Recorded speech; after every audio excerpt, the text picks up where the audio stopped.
Bonjour, bienvenue sur Journal du Geek, c'est Anne et donc j'étais avec Sony Mobile pour vous présenter donc ce nouveau Xperia Z5 Premium. Donc en fait la gamme se compose maintenant de 3 produits, donc le Z5 pardon, compact, le Z5 normal et le fameux Z5 Premium avec une taille d'écran de 5,5 pouces. Alors que le Z5 ne propose que 5,2 et le Z5 compact 4,6 qu'on connaissait déjà. La résolution, ou la définition d'écran plutôt, est maintenant de 4K, donc ce qui est supérieur à ce qu'on connaissait chez Samsung et LG avec le Quad HD. Très honnêtement, au niveau de la différence, j'ai pas vu beaucoup de différence entre le Quad HD et le 5K. Peut-être que, bon, on le verra peut-être plus tard avec des vidéos et tout ça, mais en attendant, j'ai pas trop vu de différence. Au niveau de la finition, elle est toujours très très bonne, donc avec une tranche alu chromé sur cette version qui est assez jolie, c'est moins rond que sur les Z3, c'est un peu plus plat, donc la prise en main est plutôt pas mal, c'est juste un peu arrondi au-dessus là et en dessous, et c'est au niveau du rendu en main, c'est assez agréable.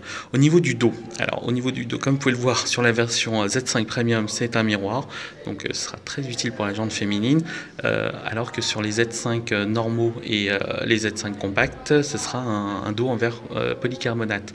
Donc l'avantage du verre polycarbonate, c'est mat, donc ça va pas toucher ça va pas garder les traces de doigts, mais la deuxième chose qui apporte, c'est que surtout ça dissipe beaucoup mieux la chaleur. Parce qu'on a testé vite fait entre un Z5 et un Z5 Premium là que j'ai en main, le Z5 Premium chauffe beaucoup plus vite puisqu'on retrouve un processeur Qualcomm Snapdragon 810, 3 Go de RAM sur les Z5 et Z5 Premium, 2 Go de RAM sur le Z5 compact et un port micro SD toujours, du nano SIM, bon c'est assez classique quoi. Donc pour le reste ça devrait pas trop changer.